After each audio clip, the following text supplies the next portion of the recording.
Muito obrigada. Eu começo também por agradecer aos organizadores deste encontro a oportunidade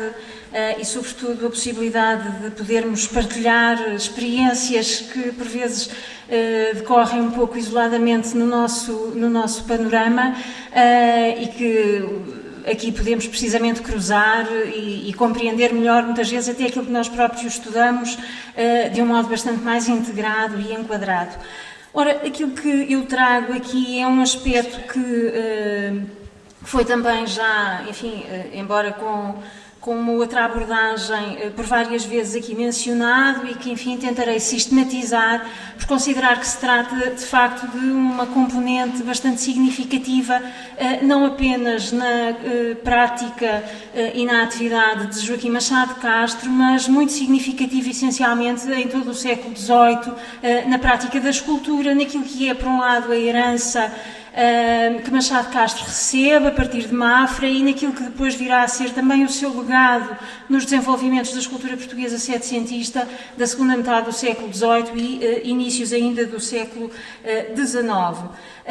E, portanto, aquilo que se pretende fundamentalmente é salientar a importância dos modelos pictóricos, que, como sabemos, têm e desempenham um papel fundamental na escultura e, portanto, com isso fazer, enfim, uma abordagem integrada e contextualizante da própria obra de Machado de Castro, que mais não pretende do que suscitar algumas questões em torno, precisamente, da sua produção e depois, sobretudo, também do seu legado, como disse. Ora, para o efeito, aquilo que basicamente vou fazer resume-se em três linhas orientadoras. Em primeiro lugar, perceber o recurso às fontes pictóricas, portanto, perceber se efetivamente ele existe por parte dos escultores e, portanto, a influência na prática que as obras de pintura exerciam sobre as obras de escultura em Portugal, evidentemente, seja através da cópia, seja através de um acesso mais ou menos direto àquelas obras, seja através de gravuras, etc. Em segundo lugar, também, esta é uma questão que nos conduz a uma outra particularmente importante, que é o papel exercido pelos encomendadores neste processo a que vou fazer referência, ou seja, em que medida é que os encomendadores têm um contributo efetivo, por exemplo, entre outras coisas, para a definição dos temas e,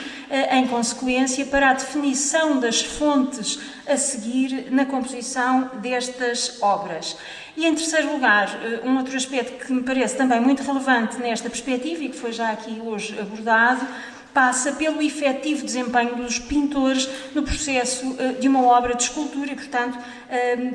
culminando assim aquilo que é esta relação que todos conhecemos entre pintores e escultores, portanto, o papel desempenhado concretamente na invenção e no delineamento de algumas obras. Ora, para este efeito e face à exiguidade, enfim, para algumas épocas e para alguns destes aspectos de informação, é importante percebermos um pouco o panorama geral que envolve este aspecto em particular. Já eu lamento imenso não ter podido assistir a todas as conferências e estou certa de que algumas destas coisas foram, enfim, numa outra perspectiva possivelmente, mas já aqui assim tocadas e mencionadas, mas interessa justamente começar por este aspecto muito concreto que passa precisamente enfim, uma espécie quase de adoração aos mestres italianos, não só, mas em particular aos mestres romanos, que vão efetivamente ao longo de todo o século XVIII e prolongando algumas destas características ser uma referência para muitos destes autores, e eu aqui sublinharia precisamente a célebre frase de Machado de Castro, onde diz que alguns modernos há, isto dito, como sabemos, no despontar do neoclassicismo, alguns modernos há que, cegos pelo fanatismo, pelo antigo, desdenham com insolente desprezo de planejamentos de Maratti, mas porquê? Porque são muito mais difíceis de executar que os do antigo. É precisamente na esteira deste tipo de, enfim, opinião e no desenvolvimento destas ideias que Machado de Castro aponta, enfim, como referências no panorama da pintura, nomes como os de Rafael, de Poussin ou de Maratti, evidentemente que veremos constituirá uma referência incontornável em várias circunstâncias. E é precisamente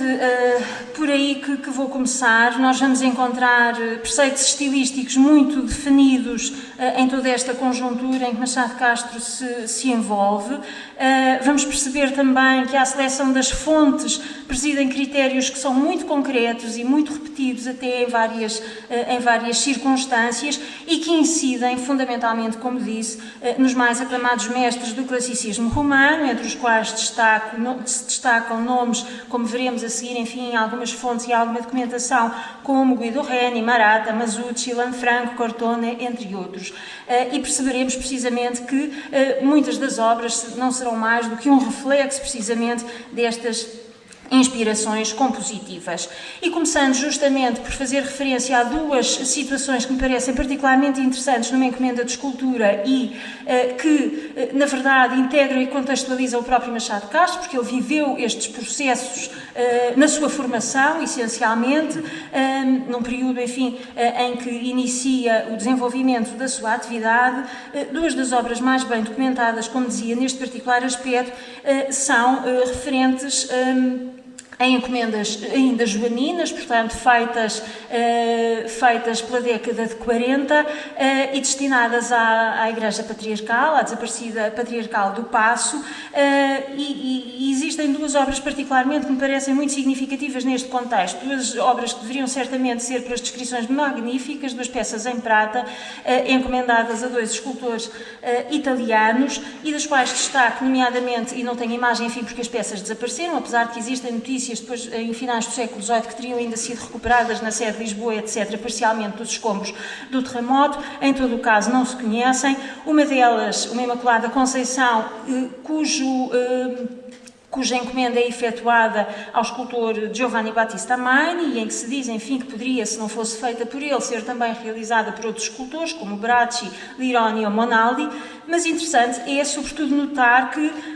entre as diretrizes da encomenda, é explícito e muitíssimo claro que a composição se baseasse em obras dos mais célebres artistas. Ora, estes artistas não só são nomeados, como as igrejas onde as suas obras, e portanto que queriam fossem seguidas, se encontram, são também concretamente especificadas. Portanto, existem toda uma série de indicações muito diretas e concretas. Uma outra obra para a mesma Igreja Patriarcal, enfim, com contornos bastante semelhantes, é uma figuração de Nossa Senhora com o Menino, também perdida, mas cuja documentação nos revela justamente que a sua composição se deveria filiar absolutamente no estilo de Maratta ou de Masucci. E, portanto, vamos perceber que, repetidamente, estes esquemas se vão manter. Ora, será com efeito para, enfim, integrar esta contextualização, será com efeito para estas três grandes empreitadas joaninas, para algumas das grandes empreitadas joaninas, que vamos encontrar a repetição de semelhantes esquemas compositivos, nomeadamente na Basílica de Mafra, na Igreja Patriarcal ou na Capela de São João Batista, na Igreja de São Roque. Isto apenas para dizer que Machado de Castro se integra num contexto e vai dar continuidade, digamos assim, a um universo e uma realidade artística que não é mais do que a continuação daquilo que é a sua experiência, a sua formação e uma prática que não é de todo exclusivamente nacional, mas que é uma realidade internacional e que se aplica, enfim, estamos a ver aqui 2 ou 3 exemplos, mas que na verdade se alarga a todo um universo artístico de grande prestígio até. Portanto, para fazer um parênteses, dizer que muitas vezes a visão mais ou menos depreciativa que temos hoje da cópia e do processo de desenvolvimento de algumas destas obras por parte dos autores nacionais não é de todo um ato isolado e entronca, na verdade, numa tradição de grande prestígio, como dizia, desde inícios do século XVIII. E, portanto, passando muito rapidamente, enfim, só por uma questão de integração, estes primeiros casos, eu, como referi no caso da Basílica de Mafra, podemos desde logo encontrar claríssimas afinidades no medalhão da fachada, inspirado e diretamente filiado na obra de Maratta para a Igreja de Santo André ao Quirinal, numa figuração da Virgem com o Menino, que por sua vez, e eventualmente justificando uma eventual diretriz da encomenda, encontraremos novamente no próprio convento de Mafra, numa pintura de Inácio de Oliveira Bernardes. O mesmo se aplica também a um outro medalhão da Basílica, figurando a Virgem com o Menino e Santo António, novamente filiado numa obra de Maratta. Enfim, existem várias composições, umas mais próximas que outras, mas genericamente percebemos que há uma inspiração de base compositiva que é muito significativa, e o mesmo poderemos dizer naturalmente também desta replicadíssima obra de Guido Reni, um pouco por todo o mundo, e da qual vamos também encontrar ecos entre as encomendas destes artistas. O mesmo dizer, eventualmente, também de um escultor um pouco isolado neste panorama da produção nacional, que foi João António Bellini, de Pádua, em cuja obra, muito própria, muito particular, podemos também encontrar alguns ecos, ainda neste contexto joanino, dos grandes complexos romanos. Ora, quanto ao objetivo de intervenção dos pintores, portanto, quanto ao papel efetivamente desempenhado e diretamente desempenhado pelos pintores na produção de algumas destas obras, como sabemos, no contexto internacional, o caso mais emblemático, enfim, e reportando-me apenas ao século XVIII, é, sem dúvida, o imponente conjunto apostolado da Basílica de São João de Latrão, em Roma, que, enfim, como se sabe, foi coordenado pelo arquiteto Carlo Fontana, e, como sabemos, as estátuas foram delineadas e elaboradas, os projetos das estátuas, pelo próprio Carlo Maratta, portanto, a partir das quais os escultores deveriam elaborar e modelar os seus bozzetti, e, portanto, esse é, enfim, o conjunto mais vasto, mais conhecido, mais documentado, que enquadra um pouco todas estas situações. Isto para dizer apenas que, a partir de Roma, e por uma questão, enfim, se lhe quisermos assim chamar, de prestígio, vamos começar a assumir, a partir dos primeiros anos do século XVIII, uma ideia, uma espécie de superintendência artística dos trabalhos de escultura. Enfim, partindo da cidade papal por esse motivo ou não, a verdade, porém, é que essa se torna, em várias circunstâncias, uma marca, digamos assim, e um contributo importante na definição destes trabalhos de escultura. Eu daria como exemplo, enfim, apenas alguns monumentos e alguns autores que estão associados a este tipo de colaboração, e, de facto, em Roma vamos encontrar inúmeras obras espalhadas por alguns dos mais significativos monumentos romanos, como é o caso de Latrão, que referi, São Pedro do Vaticano, em que um grande número de estátuas, por exemplo, de santos fundadores de ordens religiosas que se encontram nos nichos das naves, se sabe terem sido precisamente desenhadas, inventadas por pintores e depois dadas a executar aos respectivos escultores. E é o caso de outras igrejas. Os pintores, enfim, mais associados a este tipo de trabalhos foram efetivamente Maratta e Pietro Bianchi. Pietro Bianchi tem um elenco elevadíssimo de obras associadas a alguns dos grandes nomes da escultura romana do século XVIII, dos quais destaco alguns dos que aqui estamos a ver, como Maini, Filippo della Valle, Pietro Bracci, ou Bernardo Ludovici, e destaco estes precisamente porque são autores muito representados no nosso país, portanto, com uma obra significativa em Portugal, e sobretudo dizer que são e foram, em tempo joanino, autores muitíssimo apreciados, como se depreende pela muita correspondência que existe relativamente a estas encomendas que lhes eram dirigidas. Ora, entrando então no contexto português e certamente, enfim, repetindo aqui ou relembrando um ou outro aspecto que foi já hoje aqui evocado e referido, mas não posso deixar, evidentemente, de acentuar a importância e o círculo mais ou menos restrito em que Machado de Castro se movimentava no nosso país e, portanto, quanto à realidade portuguesa, começar por dizer, efetivamente, que Vieira Lusitano é, sem dúvida alguma, o pintor que, neste particular aspecto, maiores contributos oferece à prática e ao desenvolvimento da escultura, certamente conhecedor dos esquemas oficinais romanos e que, portanto, vai estar muito fortemente relacionado com a produção de alguns autores. É uma tarefa que certamente se consolida pelas relações que o próprio Vieira Lusitano cultivou entre os muitos artistas portugueses, e entre esses destaque, nomeadamente, escultores como Manuel Dias, Machado de Castro e Giusti, essencialmente durante o seu período mafrense, portanto, durante a longa temporada que reside em Mafra. Mas também com os contactos que tem e que se encontram documentados com alguns escultores internacionais, que é o caso do já referido Giovanni Battista Maini ou do escultor espanhol ativo em Roma, também nestas mesmas oficinas e pelas mesmas épocas, Filippo de Castro. Indiciando esta prática, desde logo está uma primeira referência que é feita por Cirilo Volkmar Machado nas suas memórias, onde, enfim, não sei se existirá alguma referência anterior a esta, mas onde é, desde logo, mencionado um desenho elaborado para uma fonte de Neptuno entre duas casas de prazer para um jardim de Alexandre de Gusmão. É uma obra que não se conhece, enfim, a doutora Luísa faz e publica alguns desenhos, enfim, com temática que poderá enquadrar-se eventualmente nesta referência e nesta alusão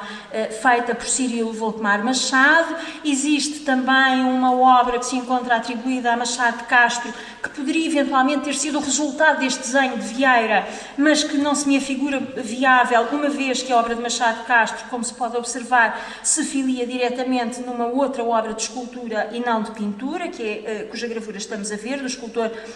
francês Michel Anguille. Uma das obras mais bem documentadas é este magnífico crucificado do escultor muito pouco estudado e conhecido, Manuel Dias, que justamente por estes tempos, pela década de 30, 40, em Mafra convive com Machado de Castro, mais tarde, mas que nesta época convive com Vieira Lusitano e com aqueles que por ali se movimentavam nesse tempo. É sem dúvida, e é muito interessante este caso, um dos projetos de escultura mais bem documentados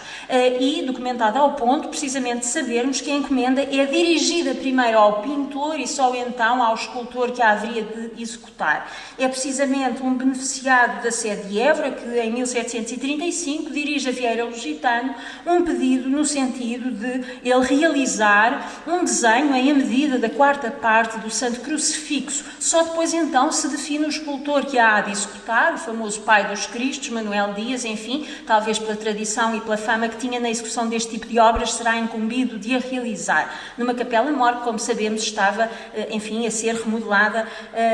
por ordem de Dom João V. Ora, o que eu queria aqui sublinhar, em conclusão, é meramente que Vieira Lusitano vai assumir verdadeiramente aqui um papel de diretor artístico desta obra, como referi atrás. Ele não só se comprometia, é muito interessante a documentação sobre esta obra, porque Lusitano não só se compromete a dar assistência à obra, como inquiria, inclusivamente, acerca do material a utilizar, entre outros aspectos pertinentes também nesta perspectiva. Ainda de Lusitano são algumas encomendas que são particularmente interessantes, enfim, e que documentam bastante bem algumas destas questões que foram mencionadas. Duas outras obras às quais gostaria de fazer referência são obras que ainda se encontram hoje na antiga Igreja de Jesus, portanto a atual Igreja de Nossa Senhora das Mercês, aqui em Lisboa,